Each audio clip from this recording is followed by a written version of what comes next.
Afternoon, everybody. Glad to join you. I've been following some of the coverage from this morning on Twitter, so I can see that you've been focusing on some local issues. Just as we go to the first slide, I'm quite bullish, actually, from an international perspective about the opportunities for great additional air travel connections to Ireland over the next 5, 10 and 15, 20 years. I think many things actually are going to play in the direction of Ireland. I'm going to focus on how I think the price of airline tickets are going to either stabilise or even in real sense go down. There are a multitude of new aircraft becoming available that would make it very, very easy to reach Ireland and make Ireland far more accessible even in the next 3 years compared to where it has been in the past. And also there's a vast number of new people in markets all over the world gaining passports. So the market size itself is going to grow much bigger quite quickly. Just if we go to the next slide.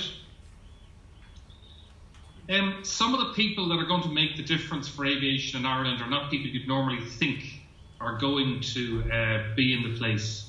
I think we're going to see a significant change in the profile of demand for oil in the next decade, and a lot of that's been driven by innovation currently being put together by Tesla, by the Solar City, by massive investment from global investment banks in solar farms, in alternative energy projects. And also we're seeing in Asia quite quickly, and in this part of the world and developing economies, fairly rapid adoption of electric cars, autonomous driving, and I'll talk about that in a bit more detail. So I think the people that are going to shape the aviation scene are not the Boeing and the Airbus and the big carriers. It's going to be innovation in the energy industry and in the transportation industry. That's actually going to make a significant difference over the next 10 years. If you go to the next slide. So if we look at the price of tickets, where it's going to go and the cost of operating an airline over the next 10 years. If we think about it, what if the price of all these elements drop? If fuel, the demand levels off or drops off, renewables and battery technologies are becoming quite ubiquitous in certain parts of the world. And if we saw oil, as I think it will do, stabilise in the next decade, at between $30 and $35 a barrel, it will make it infinitely cheaper to operate aircraft and will actually prolong the life of some aircraft that would have been replaced because the relative cost of operating them would be there. Wide-body aircraft are becoming increasingly cheap because the construction is becoming easier.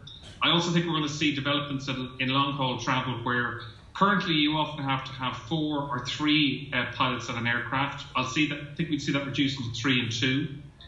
And Ireland itself has been a leader in making much better use of airspace. There's what's called performance-based navigation, but it basically means that the new technologies that are there are allowing far wider and better air routes to be made available for the airlines when they're operating. And that means there can be more planes operating at the same time.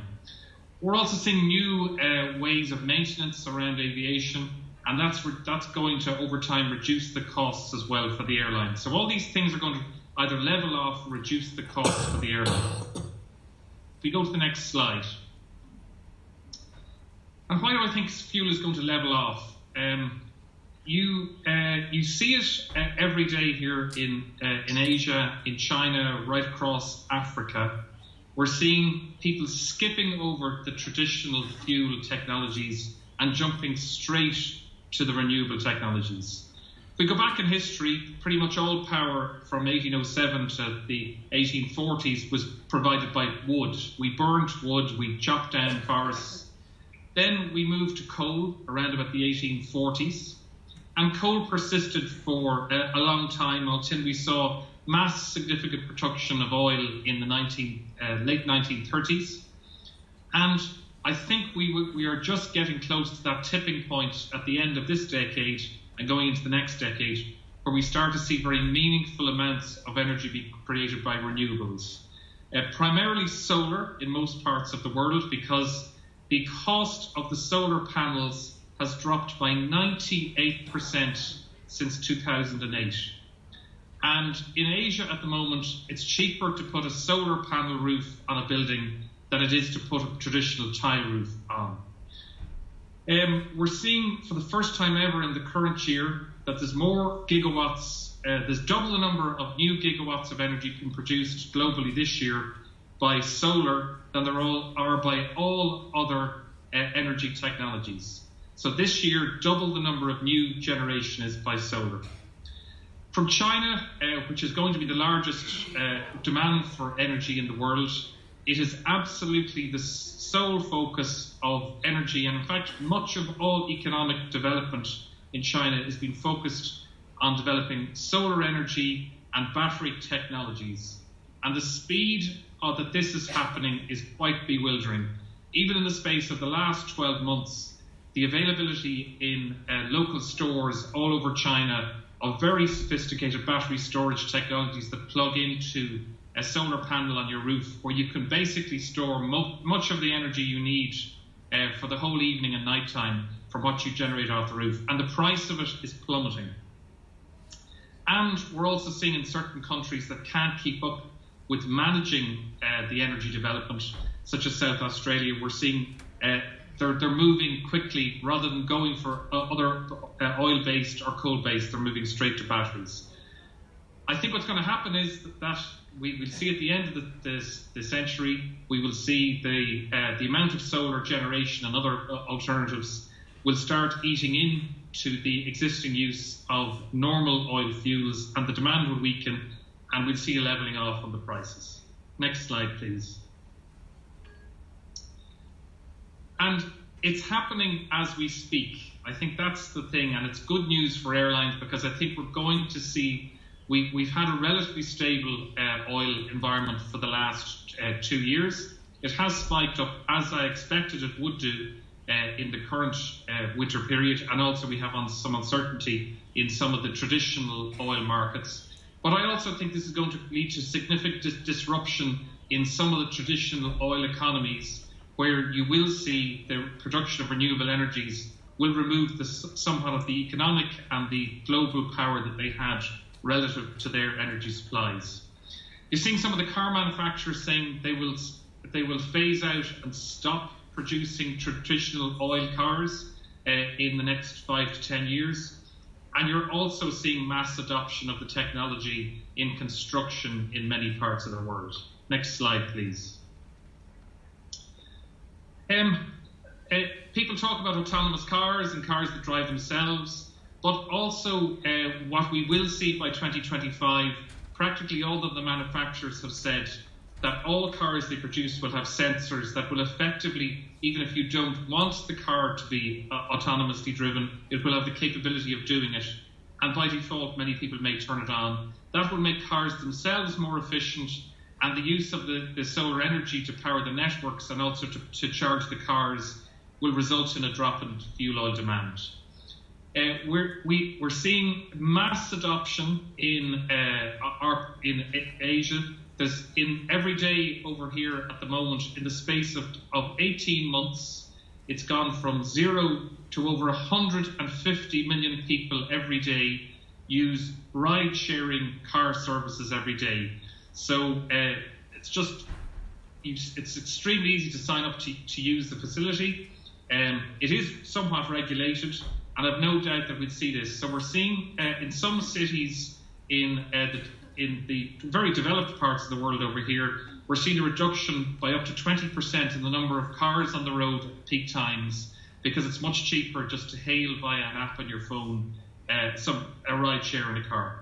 In Africa, where there's rapid development happening, we're seeing a shortcut to solar energy, and we are going to see, I believe, the price stabilising. Why do I believe this? I think we are at that point now where the technology is very cheap, and we're also at the point where it's available and there's an ability to mass produce it. In terms of aviation, we're very early in the whole cycle anyway. It's only 1903 that the Wright brothers flew, and we progressed from 1903 to 1969, where we put a man on the moon with aviation technology. I think we are going to see the fuel the generation of fuel and fuel via alternative means, and that's going to be very beneficial for the cost of generating the fuel, and that's really going to help Ireland because we need more flights from the markets that are going to be further away, and the price of those aircraft is dropping, and the ability and the cost of the fuel will be dropping as well. If we go to the next slide.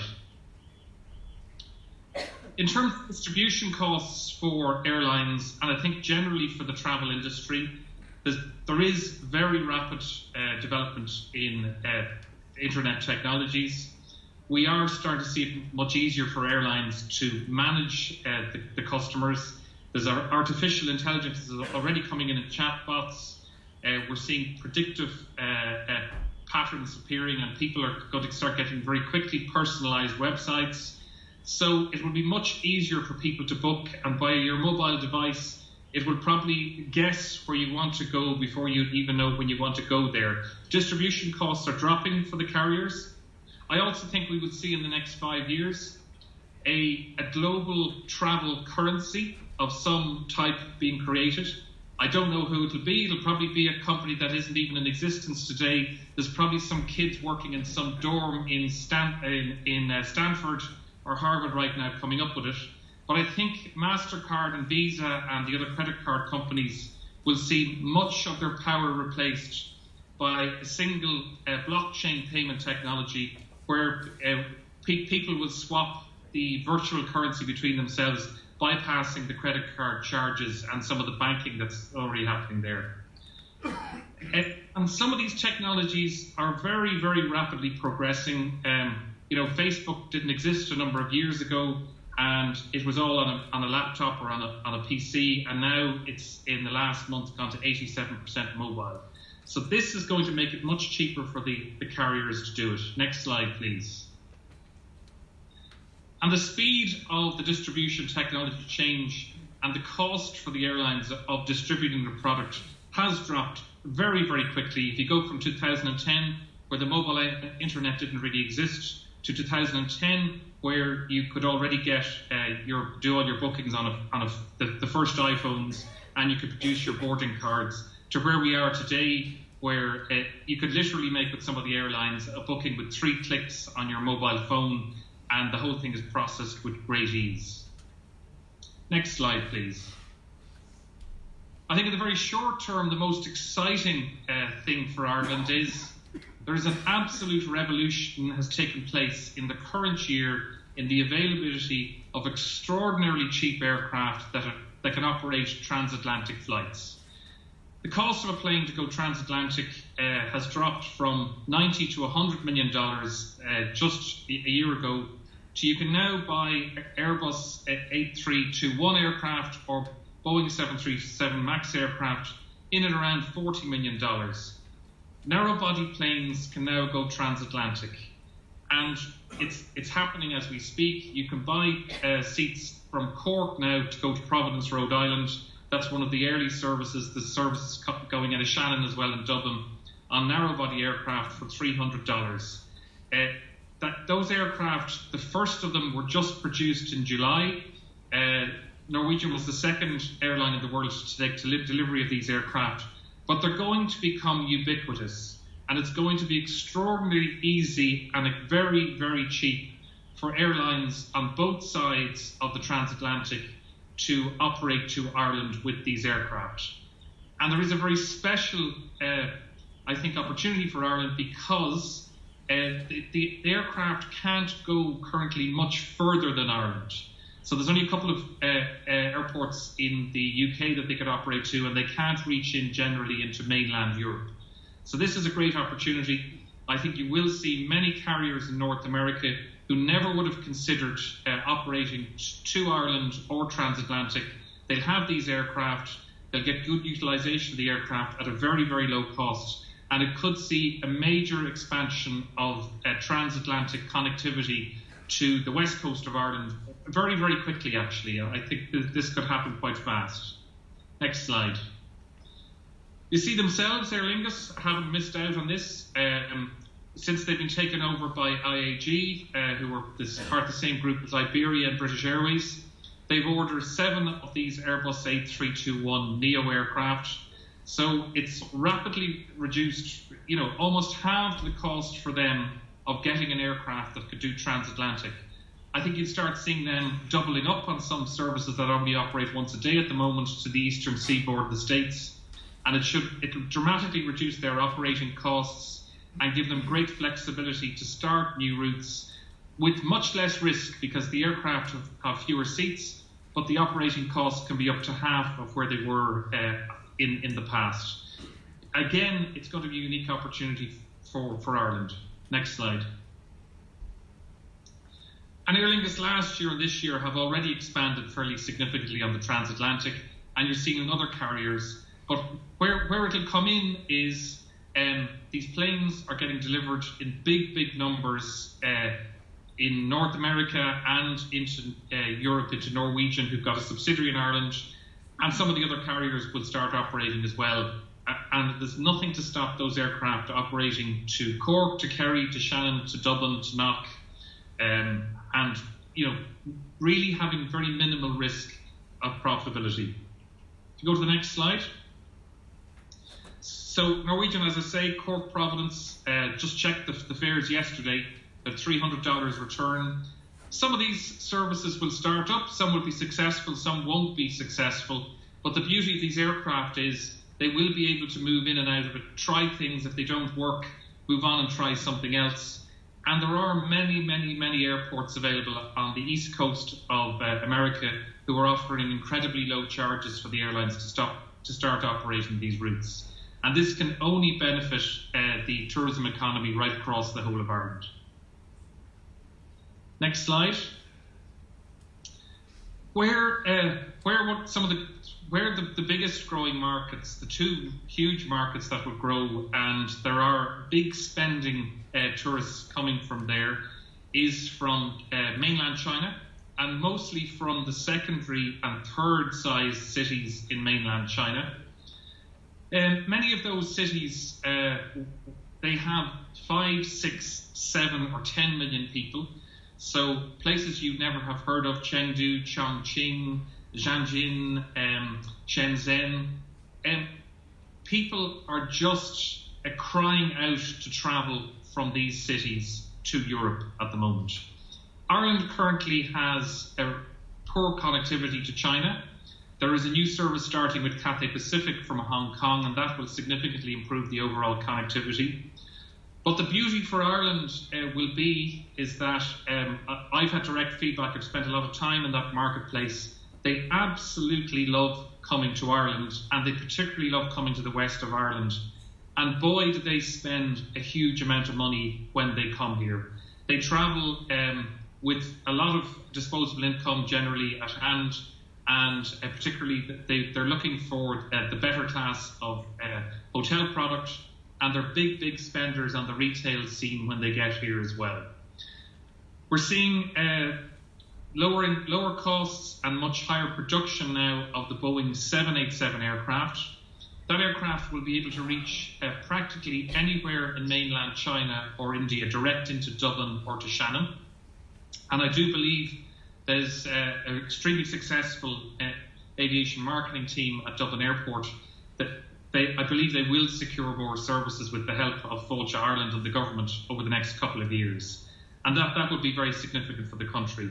Airbus are just in a test at the moment. They're Airbus A330neo. This aircraft will be at a very reasonable price, and will be able to also fly to these second and third size cities in mainland China and India at a very low cost.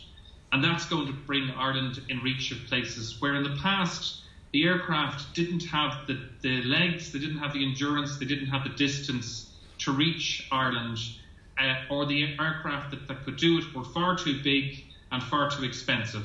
So the economics of operating from Asia and India to Ireland are going to significantly change over the next 18 months. Next slide, please. So global population at the moment is somewhere around about 7.5 billion. And out of that right now, it's estimated that there's about 1 billion passports have been, are in issuance. 2025, it's estimated that there will be 1.7 billion passports issued from 8 billion people. So there's another 700 million people in the world will start going on holidays in the next 8 years. Almost a doubling of the potential tourist market globally will be available, and the aircraft are coming that are going to be able to get them to Ireland at a reasonable price. I'm in the business, I think Margaret Cahill's in the room there. I blame her for keeping me in the tourism business, or thank her. I think I'm in the business over 30 years, so I must have met Margaret when she was 12 or something. But I've never seen in my life an opportunity such as there is in China.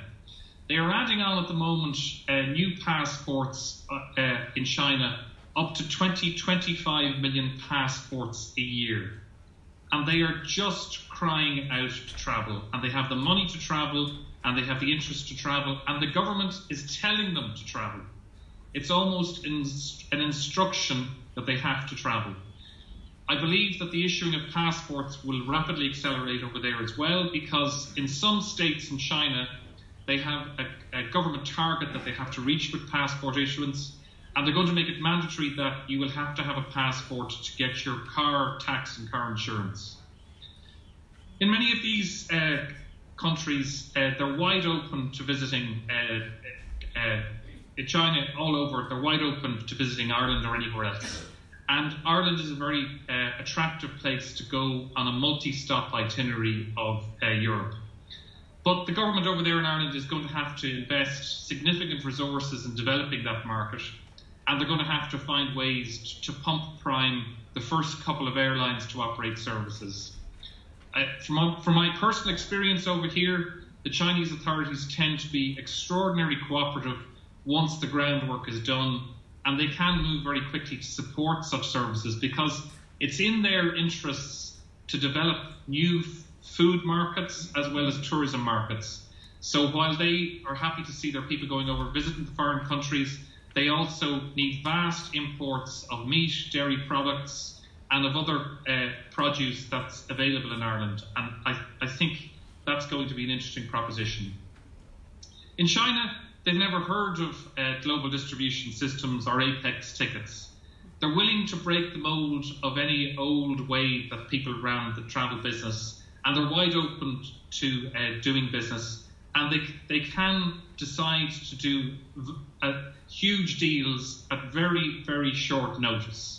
So don't believe the BS that sometimes you hear that it takes years to develop your market in China. They actually can make decisions very, very fast over here. Things move very quickly and people have the money to do it. My personal experience also is that they're generally very straightforward and honest to do business with. And they tend to be quite good at paying their bills as well. So just if we go to the next slide. You always have to throw in a slide with a good graph. And this one is quite incomprehensible, but it basically shows you that there's a very rapid growth in passports globally. And that really is what's going to generate the market. It's all fine talking about growth in market. When people actually have to go and get a passport, you know it's actually happening. The next slide, please. This shows the world's top tourism spenders, and actually I double and treble checked this myself when I pulled out the data, and you can see already China is absolutely scaled up, much bigger than America in overall tourism, and it's only just starting over there. We're only scratching the surface of the spend on tourism from China. You can see that there has been significant growth in the USA. But the Chinese market, I believe, within 3 years will be the total from China will be greater than the total from all the rest of the markets put together. Next slide, please. And the interesting thing for me is you can see there's a massive growth in Chinese travel to Europe. At the top of the slide, there was a growth there. The growth, they reckon, over the next couple of years, each year could be up to 40 to 60% additional Chinese tourists visiting Europe every year, driven primarily by new direct air services from secondary cities and third cities in China to Europe. So it is very important we try and grab some of that, and I believe we will grab some of that because the groundwork is being done. So next slide is the thank you. I'm generally very optimistic. I think as I go back to the cost of operating many of the elements of airlines is dropping. I think the cost of fuel should be reducing over the next decade. And to summarise, the availability and the cost of the aircraft that to be able to get people both transatlantic and from further away overseas will be significantly reduced, and the aircraft will be available. And more importantly, the airlines will be looking for something to do with these planes, some of which can uniquely operate to Ireland. And most of all, there's a rapidly growing market in some developing economies, and the people generally, when they visit Ireland from these places, they're loving it. We're just going to have to adjust. We're going to have to find more Chinese speakers in Killarney. But my experience of the people in Killarney and Kerry generally is, I bet you 3 or 4 of the Jarvies up in the Gap will have learned Cantonese and Hokkien by Christmas 2019. So that tends to be the way things go. But we will have to focus on that, and there's going to have to be some thought put around that about how we develop Chinese speakers. There's also a very interesting market opportunity in both ways. There's a massive shortage of English teachers and delivery of English language classes, and I think there's probably a very, very good business case for a huge partnership between some of the local colleges and the tourism training facilities all around Ireland with the Chinese, in that they need people over there to teach them the English language, the same as we need people to teach us Chinese over here. Okay. So thank you very much for the opportunity for joining you from Kuala Lumpur. It's way past my bedtime over here, so we're 8 hours difference, and but I'll certainly be looking forward to be back in Ireland in the next couple of months. And if anybody has any questions, we'll try and work it out across the waves here. Hi, Peter, all the way from the Brehon. Yeah, I hope you can. Hi, Margaret. Hi. I just wanted to say a sincere thank you for all the effort you made to try to be with us today. I also want to congratulate you on behalf of everybody here on your appointment as Chief Operating Officer of Ryanair.